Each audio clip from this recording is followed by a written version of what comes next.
আসসালামু আলাইকুম। ফরিদপুরের রাজবাড়িতে নুরা পাগলার কবরকে, নুরা পাগলার মাজারকে কেন্দ্র করে এখন মনে হচ্ছে সুশীলবাদীরা ঘুম থেকে উঠছে। তারা মনে হচ্ছে তুফানের ব্যাগে ছুটতেছে।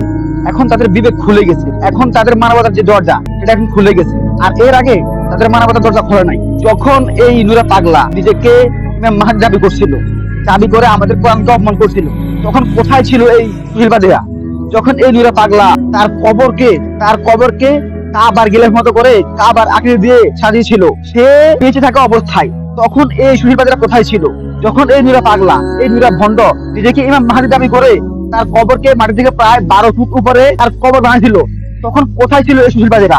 যখন বারবার পুলিশকে, থানাকে বারবার চিঠি দিছিল সেই এলাকার আলেমরা, সেই এলাকার তৌহিদি জনতারা, তখন কোথায় ছিল এই সুশীলবাদীরা? তখন কোথায় ছিল এই ভণ্ডগুলা? যারা এখন ঘুম থেকে উঠছে, তখন কি তারা ঘুমাইতেছিল?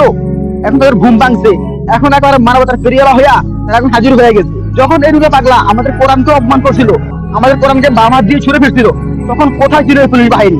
কোথায় ছিল এই ভণ্ডগুলা যারা এখন এই নুরা পাগলার জন্য কান্না করতেছে? যখন কেউ আমাদের নবীকে অপমান করে, তখন আমাদের পুলিশরা তখন কানে হেডফোন লাগিয়ে বসে থাকে, তখন আমাদের সুশীলরা চোখে কাঠে চোখা লাগিয়ে বসে থাকে। আর যখন মুসলমানরা সেই ঘটনাগুলোর প্রতিবাদ করে, তখন সেই পুলিশেরা, তখন সেই সাধুবাদেরা যারা এখন চিংড়ি মতো ফালাচ্ছে, তাদের এখন মানবতার ধরা এখন উতলে পড়ছে।